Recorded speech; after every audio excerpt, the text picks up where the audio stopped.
Hey, Booktube, Sean here, and finally making another video. This is going to be a bit of a book haul. I haven't made any Booktube videos because I haven't been reading. I haven't had the time. So I've read one book this year, and that was on January 1st. I read the poetry collection "I'm Not Your Final Girl" by Claire C. Holland. Which was good. I enjoyed it, but that's the only thing I've read. My life got taken over by this play that I've been directing, which is the 39 Steps by Patrick. Playwright is Patrick Barlow. It's from the novels by John Buchan and the movie from Alfred Hitchcock.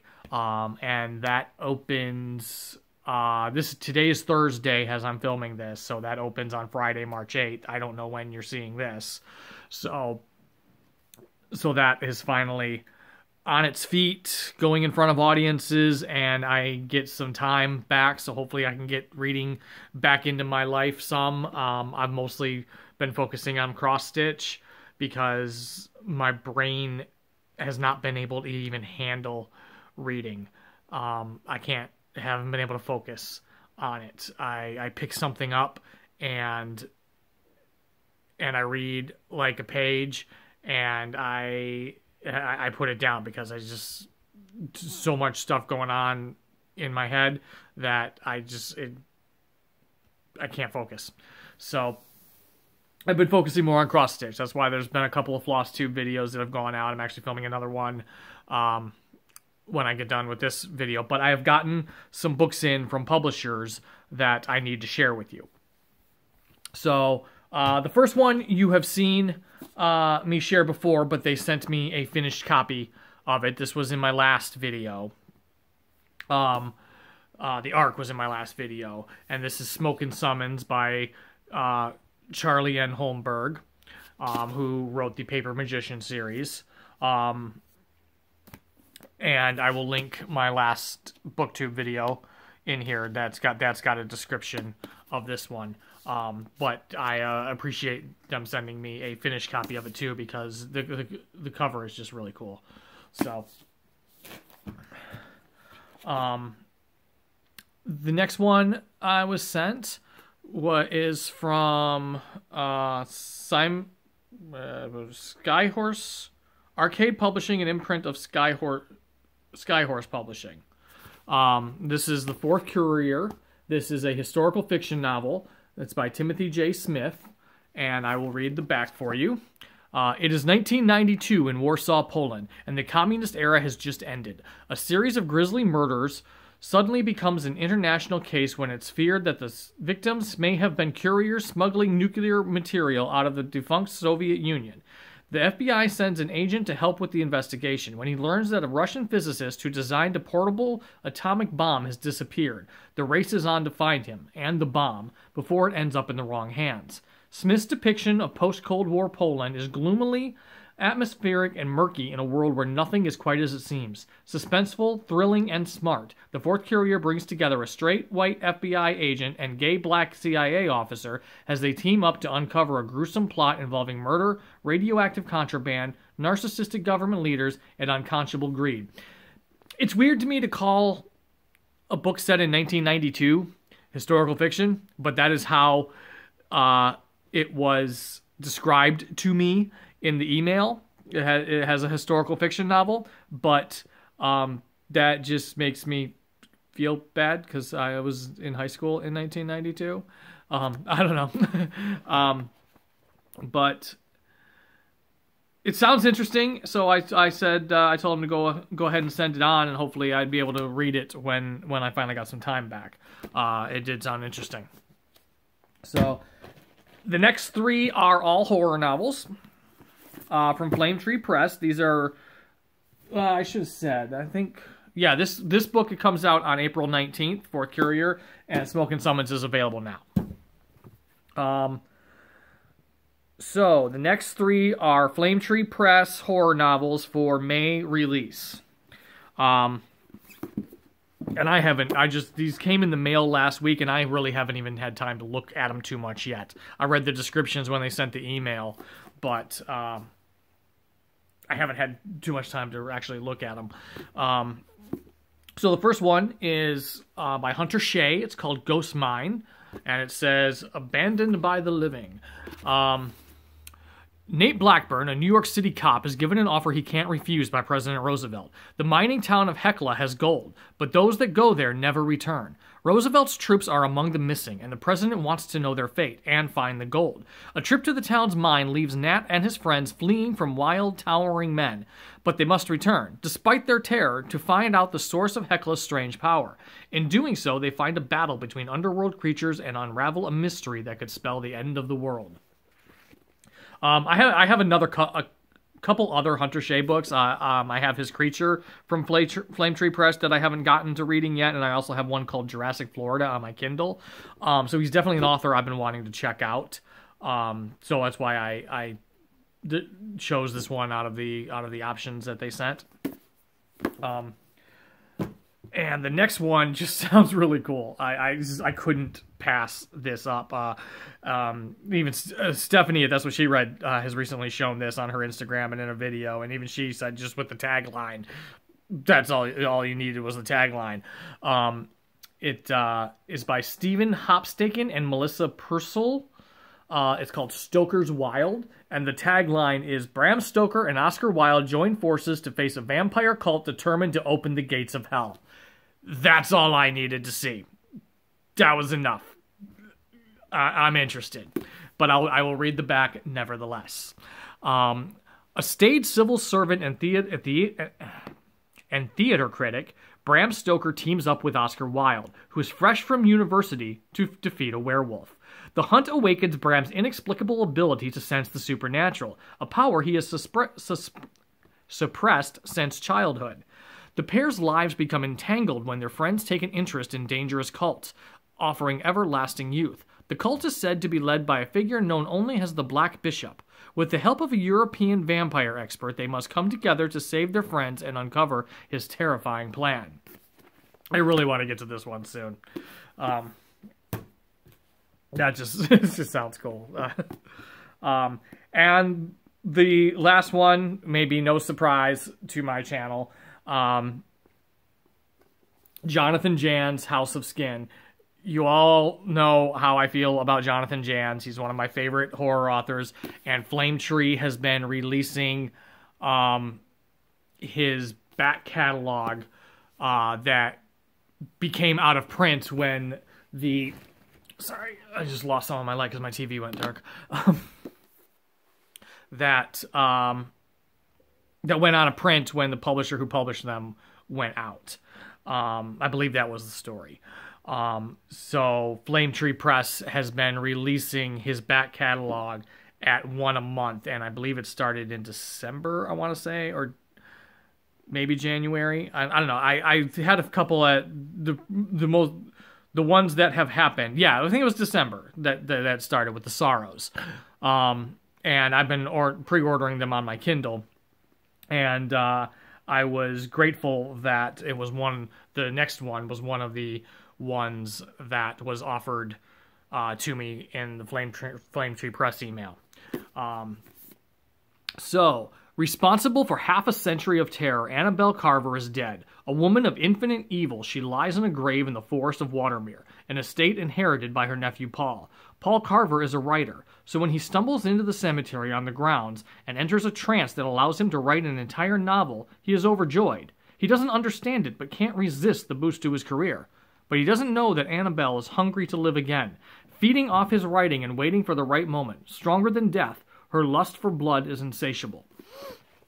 And I'm excited to get into this one because like you guys know, I'm a big Jonathan Jan's fan, and I actually have over here, I've showed this in the last video, but I read the first chapter of this morning, The Dark Game. This is his brand new April release. This is a new novel. So,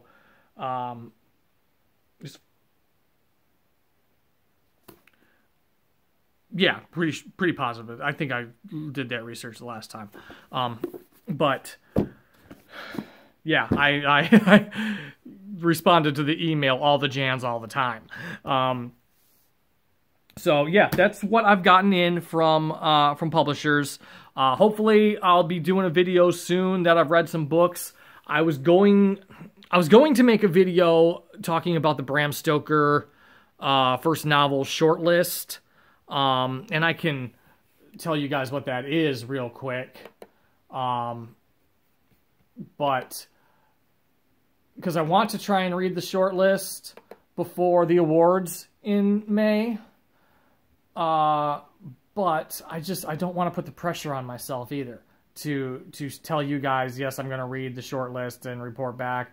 I need to slowly get back into reading, and putting pressure on myself to read an entire shortlist before an awards ceremony is not the way to do that. I do want to read the books. I kind of want to read the books. A few of them I want to read. One or two I'm not 100% thrilled about. So the shortlist is, oh, that's another book I have that I haven't shown you yet, I don't think.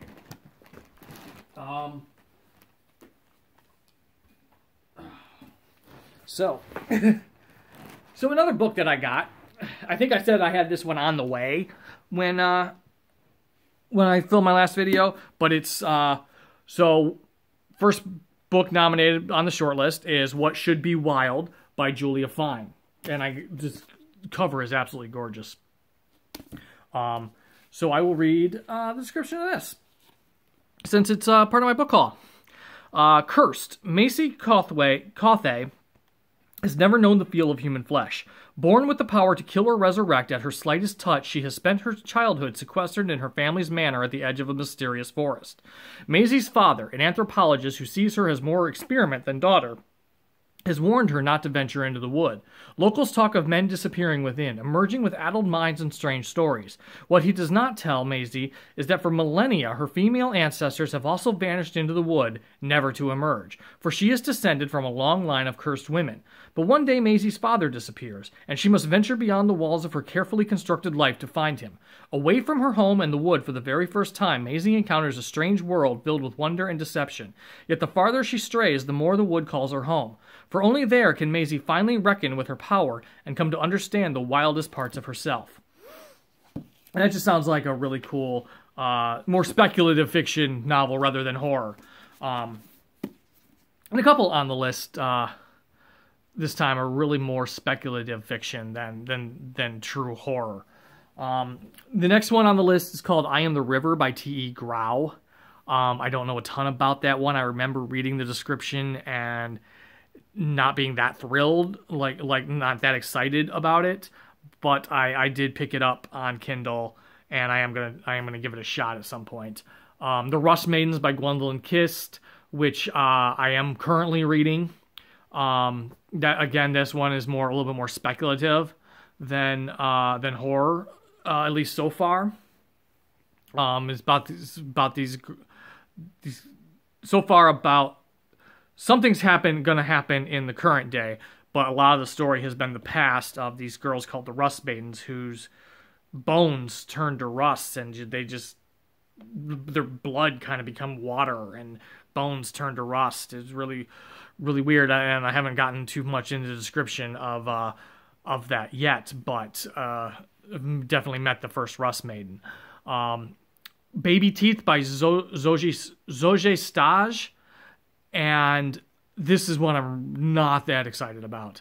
I almost could just even call it a DNF. I've been listening to it on audio, and it's just not sticking with me. It's an evil child story, and it goes one chapter from the mother's perspective, who doesn't know how to deal with her uncommunicative daughter, but her daughter is uncommunicative by choice, and then the next chapter will be from the daughter's perspective about how much she hates her mom and loves her dad, and then of course in the dad's eyes the daughter can do no wrong, and I just don't care. I'm listening to it and I just don't care. Nothing is making me care about this story. So anyway, that's Baby Teeth by Zoje Stage, and then the last novel on the shortlist is The Moor House by Tony Tremblay, which I purchased on my Kindle, but I really don't know much about it. I remember the description sounded good, so I think the ones I'm most excited about and really want to read are Finish the Rust Maidens, The Morehouse by Tony Tremblay, and What Should Be Fine by Julia Fine. But like I said, I'm not going to put the pressure on myself to read the shortlist. I was going to, and then I started thinking about it, and then I realized that that is not the way to get back to reading. I just need to read what I feel like reading when I feel like reading it, and get back into reading that way. So, like I said, hopefully there'll be a video in a few weeks that I've read some books, and maybe sometime next month before my next Booktube video. Unless I have some books come in that I want to show you or need to show you. But hopefully I will get some reading done between now and my next video. Otherwise I probably won't have a next video to make because I won't have anything to talk about. So anyway, thank you to all my subscribers. There is a lot of new subscribers to my channel. I'm getting close to 1,000. I haven't even looked. Like last time I looked, it was around 970. Big jump in subscribers from the FlossTube community. So if any FlossTubers are watching this Booktube video, thank you for subscribing. Welcome. I'm happy that you found me, and I'm happy that you're watching one of my Booktube videos. All my normal Booktube subscribers, I'm happy that you stick around, and I'm happy that you still want to watch my videos on the rare occasions that they pop up lately. Leave me a comment. Let me know if any of these books sound good to you, what you might be excited about, what you're reading. Yeah, if you're new to my channel, if this is your first time seeing one of my Booktube videos, and you haven't subscribed, you're not a subscriber from FlossTube, or just found this on your feed, and you want to see more from me, I do Booktube videos, I do FlossTube videos, because I also cross-stitch. So hit the subscribe button so you're sure to know when I post new videos, and I'll see you all in the next one.